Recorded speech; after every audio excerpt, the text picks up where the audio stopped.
welcome to the Dave Isaac Podcast. I'm an artist, creator, human, and your host, Dave Isaac. Thank you so much for joining me. My guest on this episode of our ongoing series where we take a deep dive into the complex organism that is an artist and their team is esteemed production manager, Daniel Reed. Daniel has a prolific career touring across the world as a production manager and audio engineer for platinum selling and Grammy award-winning artists alike. For the last 4 years, he has been the production manager and front of house engineer for pop star Troye Sivan, in addition to touring with artists including Fifth Harmony, 5 Seconds of Summer, and Death Cab for Cutie, to name a few. He has also mixed artist appearances on Ellen, Jimmy Fallon, James Corden, Good Morning America, the Billboard Awards, and MTV Video Music Awards. The list goes on and on. Daniel, thank you so much for being here, and welcome to the show. Hey, how's it going, man? Good to be here. Thanks for having me. Okay, really quick, Daniel and I are both from Phoenix, and we met somewhere along our career journey. We reconnected recently when a mutual acquaintance tagged me on a Facebook post, but Daniel, I'm trying to figure out where do we actually meet? That's what I was trying to place it back. I think we were talking about it was some sort of Grammy event at the Grammy was it Grammy Museum Yeah, or yeah. something? I think Troy came through. Yeah, yeah. So it was one of those events where Troy, as a pop artist who's trying to promote his album and get any sort of consideration to win a Grammy, usually they'll have to go and do these Grammy related events where they basically are rubbing elbows with the people that are, potentially up to nominate him for an award. And so through these events, I have to go in there and be kind of his representative in terms of him as an artist, in terms of representing him through the crew that are there on site, like yourself, and make sure that everything that he needs to be able to perform a successful show that he has. So I think that was where we met, and I mixed a show that was for like it was like maybe like 100 people or something like that in a small. Just Yeah. about 200. So I was a head engineer over there for a couple years, and it was exactly like you said. A bunch of artists would come through and perform to hopefully kind of get some extra love come Grammy yeah, season. Yeah, I think maybe did we run into each other on another gig with Daya as well at Terminal Five? Were you on that? yeah. I think she was opening for Louis the Child. Well, I did Daya's I did her headlining tour where I believe in when she played New York that time, she did the what's that like 500 capacity club? Bowery, Shoot, I'm Bowery I'm Ballroom. blanking on it. Wasn't Bowery? I think it's just under the Bowery. Not the Mercury There's Lounge. so many. Man, I'm totally blanking. I even have a pair of socks from them where that they Rough have, Trade. but no, but yeah, I don't think it was Terminal 5, but I was at Terminal 5 for 2 nights with Troy, so maybe it was there. I don't Um, know. Possibly, yeah. But yeah, I mean that's one of the parts about being a touring engineer is like you end up going through so many venues multiple times, and you end up working with some of the same crew who work at multiple venues or kind of freelance around town, and your life kind of becomes a blur when you're on the road, and it's just it's good to remember the faces and continue a good relationship with these people, but it's sometimes, at least for me, hard to remember where exactly it was that we worked together. Yeah, I mean, I think I meet like 15 Davids every day, basically. So Yeah. great, great. Now that we got all that cleared up, let's go ahead and get into this. Why does an artist need a production manager? And more importantly, when does an artist need to add them to their team? As an artist grows in their popularity, there's more of a demand to take their show and elevate it. And when you do that, you need to incorporate stage elements, having an audio control package, a lighting package, whether it's video projections. If there's some sort of artistic vision that needs to be accomplished that the artist wants to implement, there's going to need there's going to be people there that need to facilitate it. And when they reach this point, the management can only go so far. There's only so much expertise that they have. Their role is to help guide the artist towards success. And as a part of that, they need to put people in place and delegate responsibilities. And when an artist or when a production manager comes in is when they want to implement these things that are elevating their shows. And so they'll want to find somebody who has experience in touring, and usually that comes from them having some sort of expertise in one or two facets of touring. And in my case, it was working in audio at multiple venues. And through being a production manager and audio engineer at a local music venue, I was the main person who was interfacing with every artist that was coming through the venue. So it was kind of, that was at Livewire, right? that was one of the venues I was the production manager of. Yeah, there was that place. Before that, I worked at a venue called the Crescent Ballroom, and I worked there for about 4 or 5 years. And then before that, I was at the place called the Clubhouse Music Venue. Both the Clubhouse and Livewire are now no longer in operation, but I got very valuable experience at both those places, because you're dealing with multiple levels of touring. You're dealing with people who are doing their first shows ever on a local basis, and then you're doing shows with some artists, because these were about, these venues are under 1,000 capacity. So you're dealing with artists that maybe have had huge success at some point of their careers, and now are scaling down their shows because of where they're at in their career, the amount of tickets that they can command, but they might still have expectations as if they're going into Madison Square Garden or something like that. So you have to be able to have an understanding of the lowest level of production, which is just a band showing up with backline, or them needing every single thing provided: lights, truss, rigging, crew, and everything, everything that goes into a show. So, from that standpoint, I learned how to interface with these bands. So when it comes to when an artist needs it and why they need it, it's because, an artist only wants to be an artist. They, not every artist wants to have feel like they need to be able to control every facet of the show. They want to be able to take their creative vision and put it into use, but sometimes their skill set can't really be extended beyond their musicianship or their artistic vision. It takes people who are experienced to be able to help implement that. And so as the production manager, you kind of need to be able to have a real facet or real understand all the facets of production. You may not need to be a lighting designer and know how to program a lighting board, but you need to understand what the LD needs to be able to do and understand what it is he's doing and the time that he's taking to make sure that these things are operating functionally. And on the same token, you need to have an understanding of what it takes to, or what's happening when a monitor engineer is dialing in-ear mixes or rigging out the wedges, and the front of house engineer is doing his systems engineering, time aligning the front fills to the main speakers and the subs. You have to understand that they're not just showing up there and it's like, okay, it works. Like, that's the illusion that we as production managers like to maintain, that when an artist shows up in these buildings, and in the same token that the audience shows up, that they're not wondering, like, how did this get set up and how is this working so great? It's just working great. And us as the production manager, we are kind of the orchestrators of this illusion that they're just getting what they paid for. The artist is getting someone who's implementing this and successfully, and the crowd is showing up and just having a great time.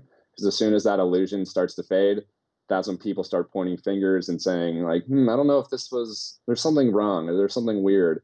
And that's when having an experienced production manager really shines through. Is when everyone can know what they're doing and be confident about what they're doing. And I think it really shows when you're on a successful tour. And so that's kind of the mindset I try to take. I know what I know. I know I'm a great engineer, and I know that through my experiences of being on tours with other production managers or being the house engineer and dealing with the production manager who was coming in, I take the good and the bad with that, and I try to focus on the things that I appreciated as the local person, and then as the touring person, I like to try to use those use that frame of reference of like, well, when I was a local guy, it really meant a lot to me when the person took the time to really break down all these specific needs so that there weren't any surprises that they're showing up with 2 semis worth of gear, but we only have 4 stagehands allocated or something like that. You want to have all of the knowledge, all of the budgets, all of the understandings of what things can make your day difficult. Because at the end of the day, we want to load in, do the show, and load out, and with as little issue as possible and as quick as possible.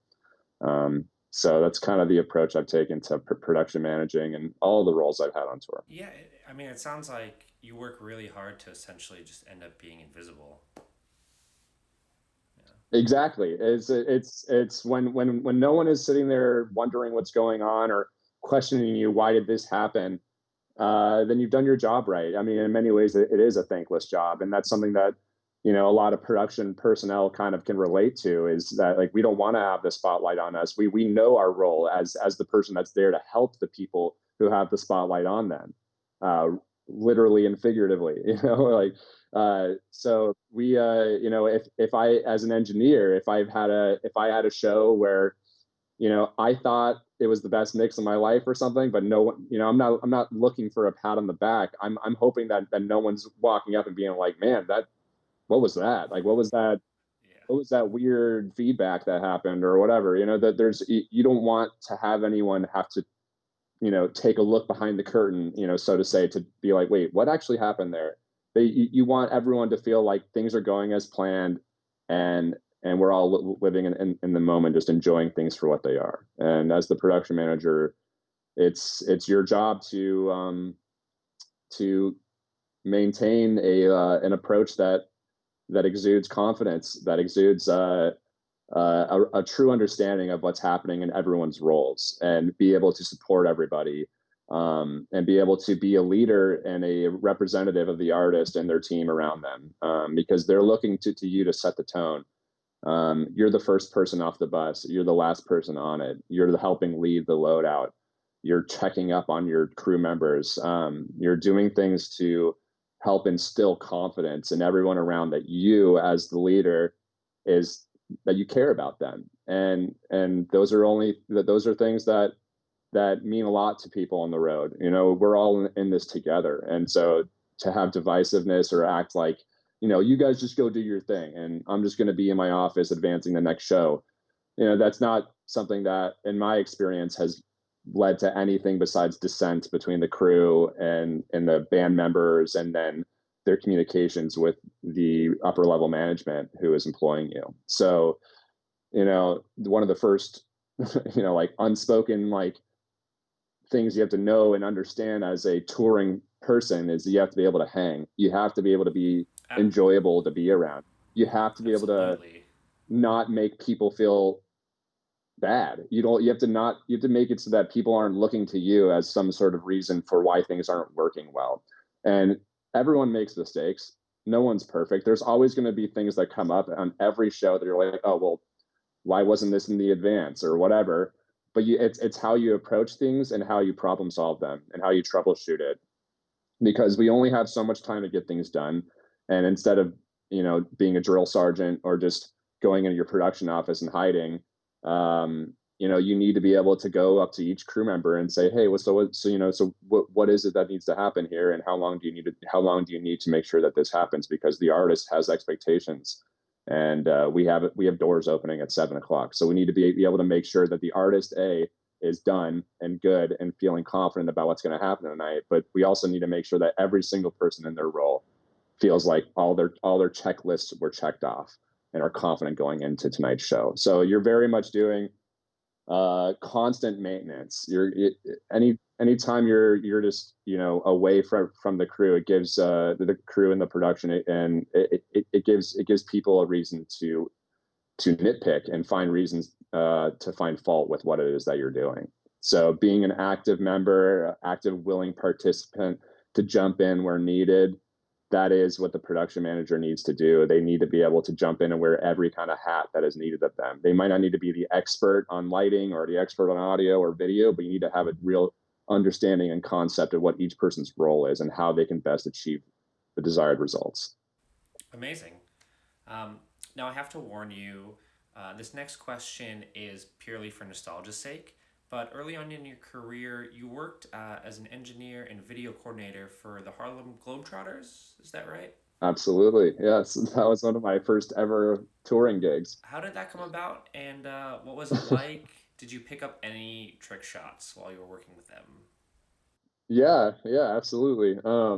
Yeah, it's one of those things. It's kind of funny because uh, it's one of those names, the Harlem Globetrotters, that is like globally recognized for people at least who have awareness of sports. And and I grew up playing basketball. I wanted to be a Division I basketball player and make my way to the NBA and all those things that a lot of kids dream about. And that unfortunately never happened. But when I was in college, I started working in a music venue, and I had worked on one tour as an engineer with a local band that did have national notoriety, but I wasn't well connected in the industry. And funny enough, I was checking Craigslist for gigs and ads and things, and I was only about a year or two into doing. I was probably 2 or 3 years into doing sound, but I was only local at this one club. Besides doing a few tours with another band, and I saw a Craigslist ad that just said part-time touring engineer needed. Didn't say anything about the Globetrotters. Didn't say Of anything at course all not. related to anything besides part-time touring. Which for me, I was like, that sounds great. Like 1 or 2 weeks at a Yeah. time, sweet.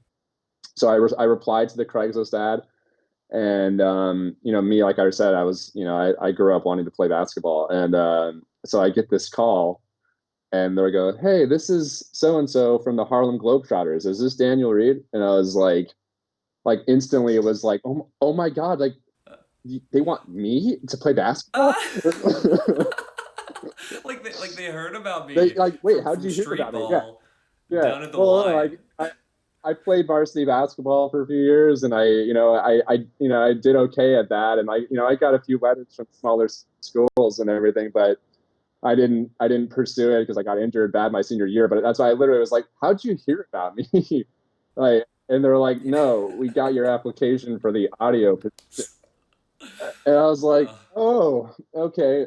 That's they're like, makes yeah, so sense. we need someone who is a an audio engineer who will sit on the like the scores table, like they do at any Yeah. sports game or basketball game. They have the announcer and other crew members that are right there that are queuing up videos and promotions in between plays, things like that.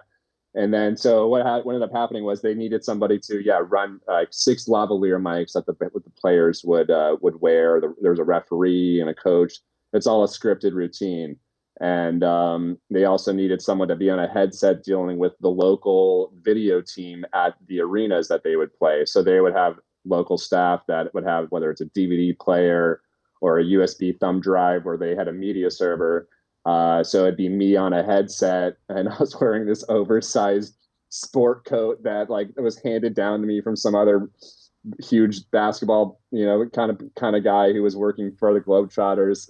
I looked I, ridiculous. I hope you have a picture of that somewhere. There is somewhere I looked so ridiculous, and I was like 21 or 22 years old. You'll have to send it And to me so I, so I can edit it in. yeah, I'll see what I can find. But yeah, so I was just jazzed at it. I was so excited because basketball was my first passions, my first loves, and I was so jazzed about doing audio at this and being involved with production that the idea of going into arenas and stuff was just so massive for me. So we used to travel on Greyhound buses, and they would stay in Howard Johnson hotels because those were both sponsors of the team. And I got to travel all over the world, well, mostly North America with them, but I went up to like the farthest stretches of Nova Scotia and real Oh weird wow. places. They do like hockey arenas and stuff like that. And I was dealing with a little compact 6 channel or 10 or 12 channel Mackie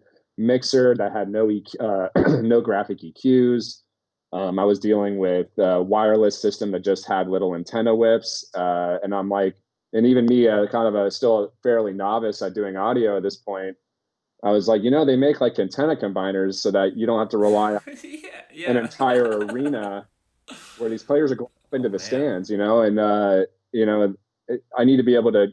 rely on these and not get dropouts. And they were doing water gags, or they're throwing water buckets at players who had microphones on, and so I would have to be able to wear these lavaliers before the doors open and bring it out, be standing on the court, and I had no graphic EQ, so I was going to each specific channel with my one sweepable mid frequency and trying to find the one frequency as the worst out of all the ones that were feeding back, and make it work. And then at the same time, because since it is a scripted show, I would have to be on the headset and say, okay, roll this video, 3, 2, 1, go, and so it really kind of gave me a fast track understanding of what it meant to work in that sort of environment, completely different from doing any kind of audio on a music sort of level.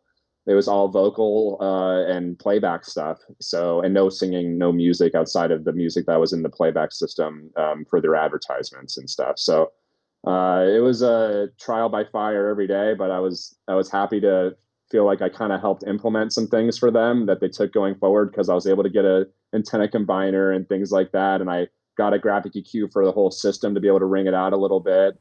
Nice. And since I was such a huge sports and basketball fan, I made it a point to show them that I could dunk. And Oh, snap. well, yeah, because they'd warm up every day, and once I set up, I would shoot a couple hoops, and they're all spinning the ball on their finger, and those are things that I used to go to the Globetrotter shows when I was a kid. I wanted to be able to do all those things, and so I learned how to spin it around my arms and do those kind of things. And I think I was probably the only audio guy they've ever had that could dunk the ball, so I feel pretty good about that. And yeah, so I did that for like did that part-time during one of their seasons, and it was a cool experience. And it's one of those artists, or one of those credentials on my resume that people like to ask me about. And that little story about me thinking they were calling me to play for them has always kind of been a good laugh for everybody. So it was fun. Yeah, I mean, my grandma took me when I was a kid, and everyone knows the Globetrotters. Yeah. That is a hilarious story, man. It's so good. It's Yeah, so it's good. surprisingly their headquarters are in Phoenix, Arizona, which is why the Craigslist ad came to me. So, yeah, it ended up working out, and I'll still keep it on my resume because they have that kind of name recognition and a tradition of success, and something that people remember fondly throughout their lives, whether as an adult taking a child, or as a child going with their family or something like that. Those are things that people love being a part of. And on that same token, that's a big part of why I love doing sound and working in production in general, because you kind of have these moments that can be kind of touchstone moments of people's life, where they remember these moments so fondly of these experiences of seeing an impactful performance that made an impact on them and made them remember something fondly. Like I know for sure that some of my favorite moments in my life were just going to concerts and going to shows, which is why the second I got an opportunity to work in the field, I I knew that second I was in, and there was nothing else that I wanted to do, because I just loved being a part of that feeling of, we're putting on these events that help kind of frame people's lives, frame people's memories of their past, and experiences with their friends and loved ones. So it's cheesy and kind of, whatever, It's but it's the truth, though, man. I mean, it's the truth. I think all of us got into this because of that on some level, and you're saying this now, and I'm resonating with all of these things and thinking like, what? This is my job? Like, I get paid for yeah, this? Like, yeah, on either side. absolutely. So you alluded to a lot of these points before, but it was very clear that a production manager, as opposed to a tour manager, is needed much later in the game for an artist. So, when an artist and their team is looking to hire a production manager, aside from being the first one in and the last one out, being able to hang, having an understanding of different specialties, what else should an artist and their team look for when hiring a PM? And what are some red flags to help avoid some disasters on the road? Yeah. Well, in my experience, most of my interviews that I've had haven't been directly with the artist. That usually comes after I've had conversations with their management first.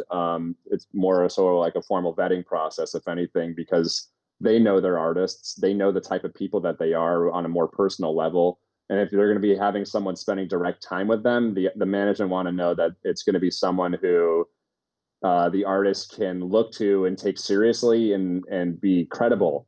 These artists are at the top of their game. If they're at the point of being able to have a production manager in the first place, that means that they have a certain level of understanding of what it takes to be successful. And so, from the management standpoint, they want somebody who exudes a similar confidence.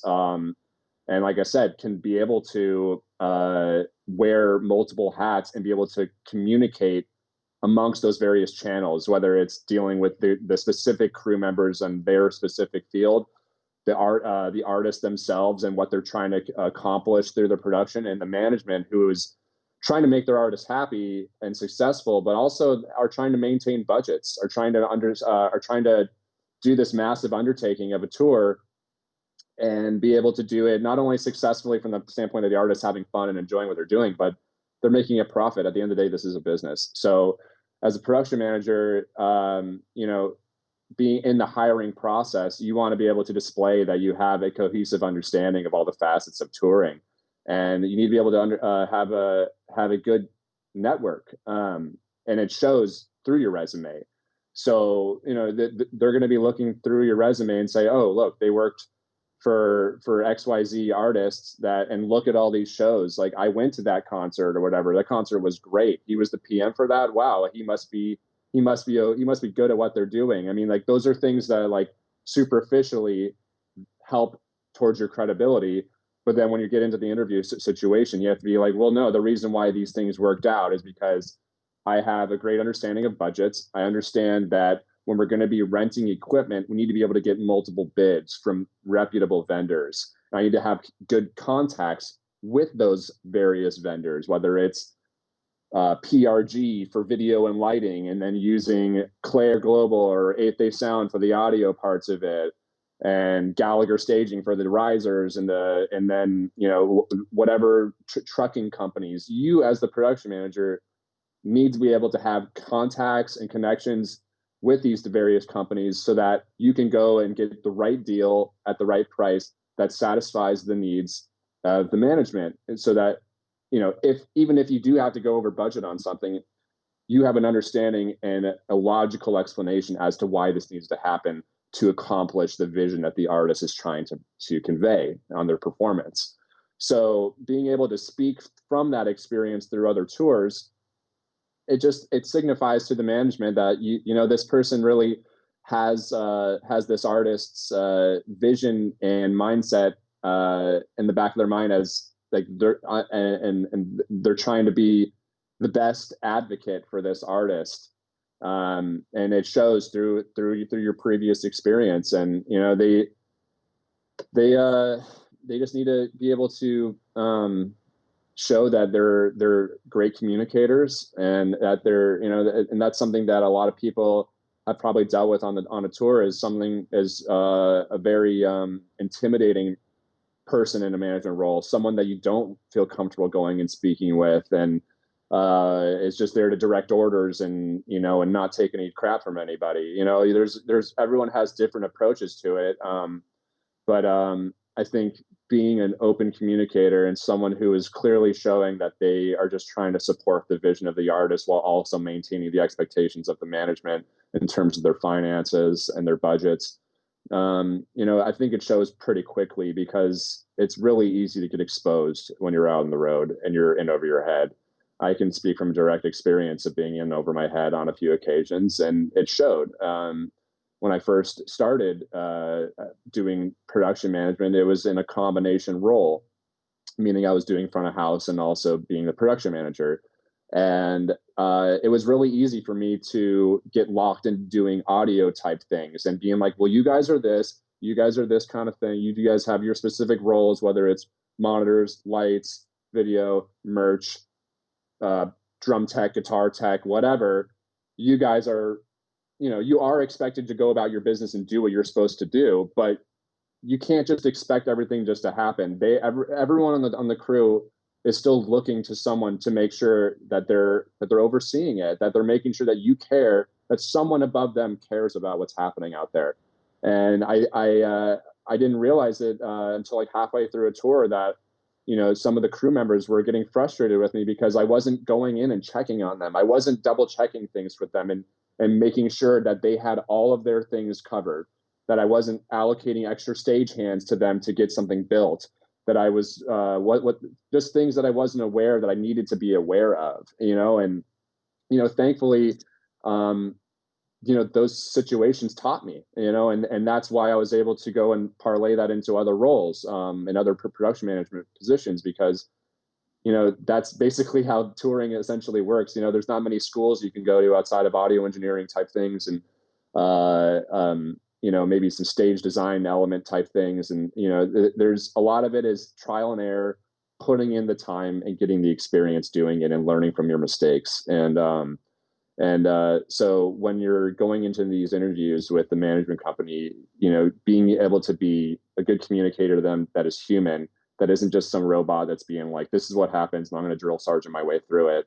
That's not what they want, because the artist is still going to go to you and be like, well, hey, I didn't like how the kabuki didn't drop at this point, or whatever, or that, the wardrobe, the quick change didn't happen as quick as it was supposed to happen, or something like that. You, as the production manager, need to be like, oh, well, this is an issue. Like, I need to be the one to go and communicate it. It's not on the artist. The artist can obviously do whatever they want, but it's not on the artist or the management at that point, who isn't more than likely not even at the show, to be able to go and communicate to everybody else. So, when you're able to show the management and the artist that you are an extension of them, you are their best advocate out there. That comes through experience, that comes through doing it every day and knowing what to look out for. And from a crew standpoint, they just want to know that they've got another person who's been the crew as well, that knows what it's like to wake up in the morning and start loading in and chalking out the stage and dealing with local crew who sometimes isn't the best loaders and sometimes has people who don't really want to do their jobs. It's not on them to go and bark orders at other people. It's on the production manager to say, hey, local production manager, this is what I need to happen. And if it's not happening, you need to explain to me why. And be able to be an advocate for everybody. I mean, as the production manager, you are the consultant. You are the person who has to have a understanding and a general concept of what everyone is doing and why they're doing it and how it needs to get done most effectively. So it's pretty easy to convey that in a management interview type of situation. And things that as a production manager that you shouldn't do is just basically the opposite of what I was saying. Don't bury yourself in a production office. Don't just show up halfway through sound check and be like, you guys good? Cool, let's do doors. They want everyone on the crew wants someone that's active, someone that's approachable. No one wants someone that's going to just bark orders and then walk away and leave you to your own devices. They want to know that you're in the trenches with them. And it sounds like you empower people that way, really, like where they feel like they can come to you, they feel like they can communicate with you. It's like, he trusts me, but I know if I need something that he'll be there. Absolutely. I mean, a tour killer is dissent amongst the crew. Like, it is the first thing to make a tour unenjoyable. I mean, we're already in a place where we all have to make certain concessions about our freedom and our privacy, because we're all living in a tour bus, or we're all traveling in a van and trailer, sometimes sharing hotel rooms, using locker rooms to shower in, eating sometimes crappy caterings and sweaty meat that's left out there all day long. That's your food for the day. There's all these various challenges that we as crew people innately are going to have to deal with because we live in the touring world.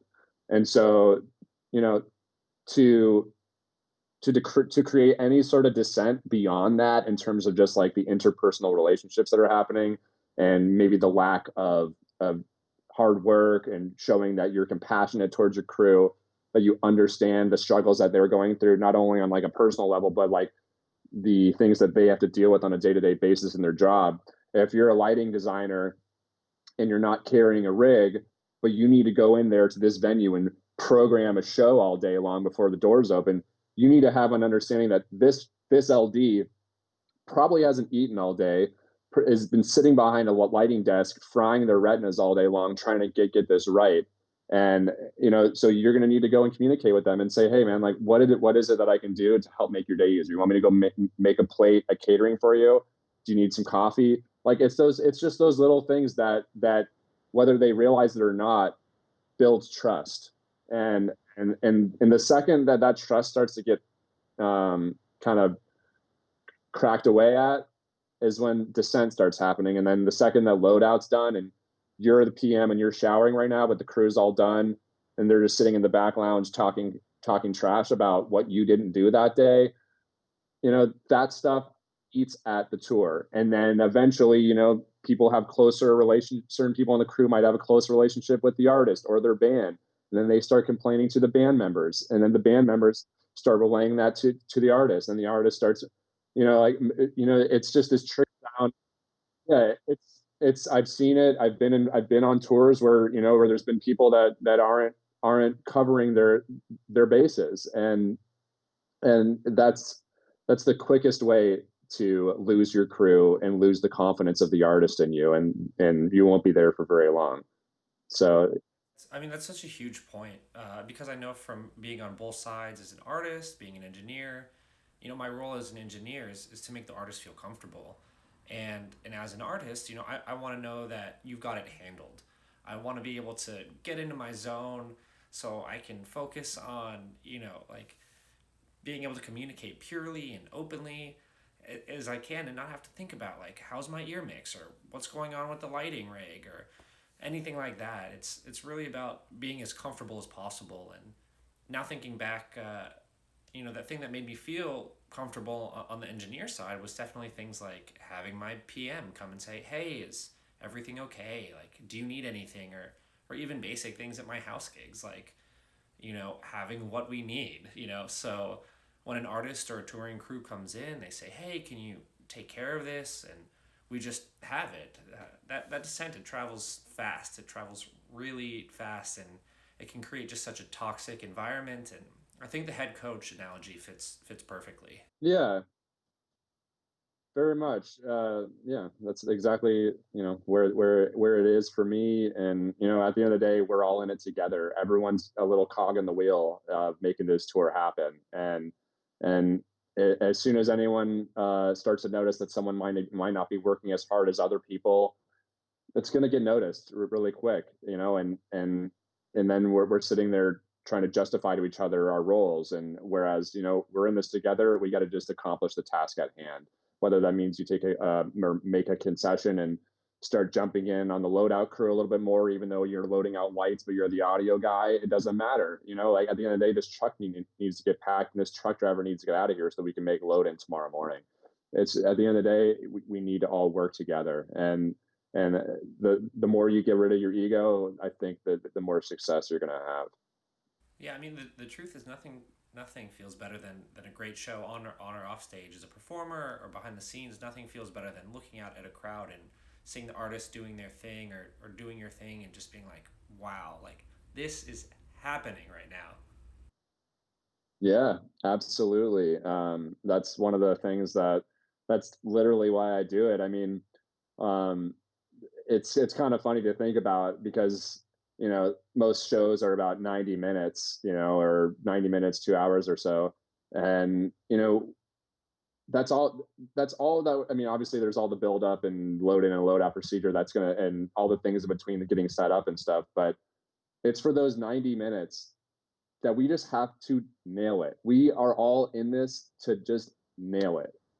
And there's no excuse for not giving everything you got for 90 minutes. Why, like, there's, you have all day to do all of these other sorts of things where you can be a little bit maybe lackadaisical about something, or you're focused on multiple tasks. But once that the lights go down and it's time for a show, there's no other feeling like that because we have one pass. There's one chance to do it. There's no do overs unless you end up,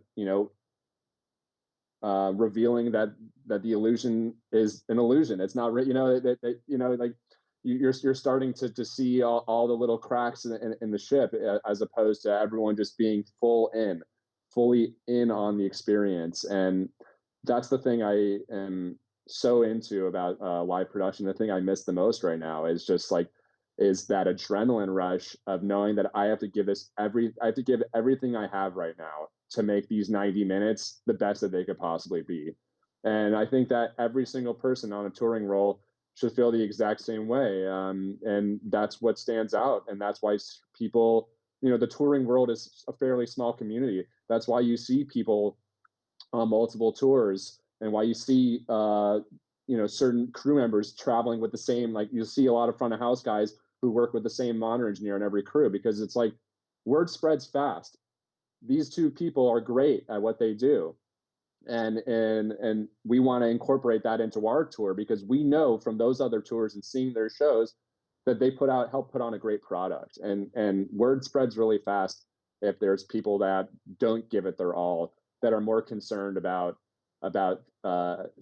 superficial things that don't really matter when it comes showtime. And that's what I'm really hoping we get back to soon. Yeah, yeah, man. I mean, we haven't mentioned it yet, but we are recording this during the COVID-19 pandemic. So we've been stuck inside, but in a way, I think it's kind of bringing us together as we're all trying to be productive and continue on kind of in the face of this. I really miss it though. Like just that moment, you can really feel. I mean, you said it, this illusion, and I think it creates a space where people don't have to be afraid to be themselves and let loose. I always say, as an artist, your main role is to have more fun than anyone else. You're really giving people an excuse to let loose. I see you going crazy on stage and freaking out and running around, and it's like, wait, no one's looking at me? Like, I can throw my hands up, I can jump around, and I'm not going to be self-conscious. Dude, I miss it. I really miss it. Absolutely, man. Yeah, thankfully I've worked with some artists that have, those die-hard fan bases, and the bigger the shows, the more energy and feedback, not audio feedback, but feedback from the crowd that is given back to the artist. And you can, it's this tangible energy that it's really difficult to explain unless you're there. I mean, and that's why I've maintained this my desire to keep doing it, because even though we have the other 22 and a half hours of the day to go and do other things, those 90 minutes, it's just like, just go for it, just put everything you have into this, and don't look back, because there's so much to be gained from this. Everyone is benefiting from this happening right now. People are being inspired. People are having fun. They're feeling free. They're feeling like they can go and watch their favorite person do the thing that they love to see them do. And then at the same point, the artist gets to have that wonderful experience with the people who appreciate them, and to feel like you are part of that process happening, whether it's as an audio engineer, a lighting person, the production manager, tour manager. Everyone has a specific role. The tour manager half the time is helping with the wardrobe changes mid-show, and standing there helping make sure that the kids in the front row aren't getting squashed or something. Everyone is doing their part to make sure that everyone is having the best possible time. And I think it's something that we as humans, we need. We need that feeling of release, and that we're able to just go and enjoy something, and feel like we're scratching that itch, right? That we're doing something that takes us out of our normal routines, that takes us out of our problems and the things that we worry about every day. And that's the thing that I think is the most special about the live production industry, is we are the providers of this experience, and every single role matters, and it starts from the top down. And so um, it's a truly special thing to be a part of. And the more involved I've been as a production manager, the more I get a gratifying feeling that I helped these these people who I respect, that I love their music. or even if I didn't know their music as much before I got the gig, you find things to really enjoy through these experiences with these other artists because they all have something different that they bring to the table. They all have come from some sort of background, and being able to find ways to relate to them and then convey their their vision and feel like when the crowd is screaming and going nuts and chanting for an encore, it's like I helped do that. I helped put on this experience. I helped convey what the artist is trying to get across. And then the artist gets to just go and have fun and have it and live their dreams.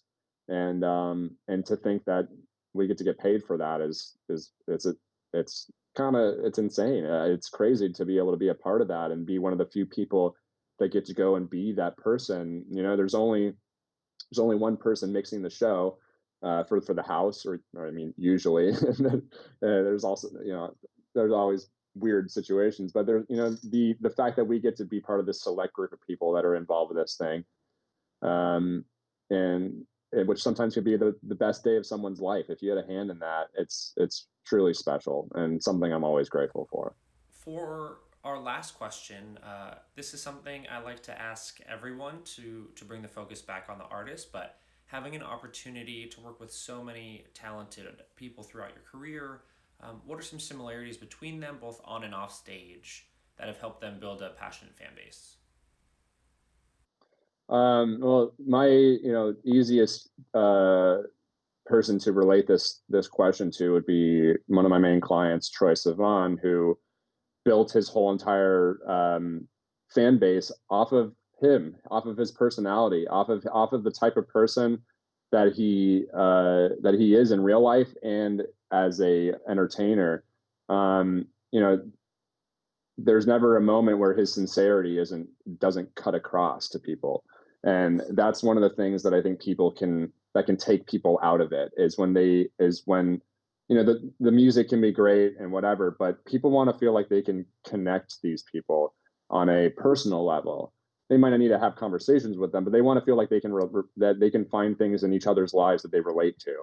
And an example would be yeah, with Troy. Every single day it's him finding ways to interact and communicate with his fans to make them feel like they're important. And he is a very strong proponent and advocate for the LGBTQ community. So working with an artist like that who's putting himself out there for critique, for potential haters, those kind of people like him, it takes a certain level of courage and confidence in their message. And those kind of things are, you don't even have to think about it. You just understand that as the person that's at the show. You see the sincerity that's in their heart, and it's in their performance. It's in the conversations that they're having while they're bantering in between songs. Those are the things that I think people really like about going to a live concert, is that it's like a little peek under the curtain to see what this person's really like outside of the way that they're marketed, and the way that you see them just on billboards and stuff like that. They want to feel like they're taking a peek into this person's real psyche, who they are. And more so than any time in the past, with social media and the ability for artists to constantly be communicated with, I think that stuff's more important than ever. People want to feel like they can, maybe not be friends with that person, but in the same way that people listen to podcasts for certain people because they like it's like as if they're having a conversation with a buddy, but they're not talking. So the artists that are the most successful do a great job of making everyone feel like they're included. And from Troy's standpoint, you see, what we'll be doing. Like, he sold out the Olympic Stadium in South Korea last summer, and Whoa. it was and he's in a more conservative part of the world.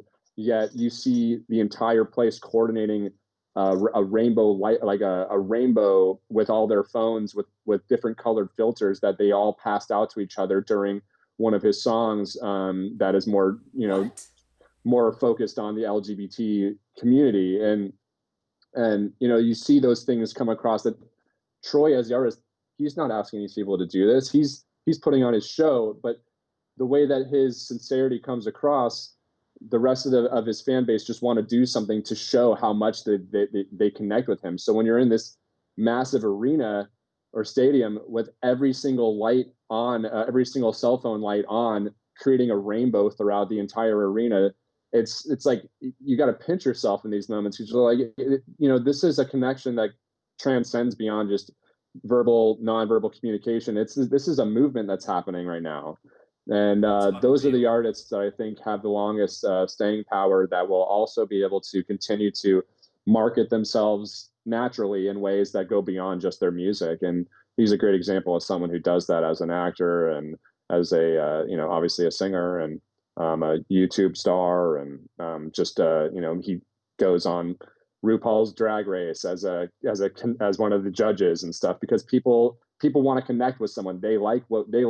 he's offering, and thankfully I've been able to work with someone like him and a lot of other artists that have that mean a lot to people. I was a monitor engineer for most of Fleet Foxes, a band called Fleet Foxes, their last album cycle, and they're one of these bands that has a very dedicated fan base, that people really connected to the lyrics and the kind of landscape that is built through listening through their music. And it's like it has more of this feeling of significance and art beyond just the sounds that they're hearing. It's just kind of this cascading feeling that they create throughout their music. And the singer isn't the most outspoken type of person, but the level of artistry that he exudes and the rest of the band exudes, you can sense this energy of the crowd, that the music means something to them. And so they're doing sold out shows everywhere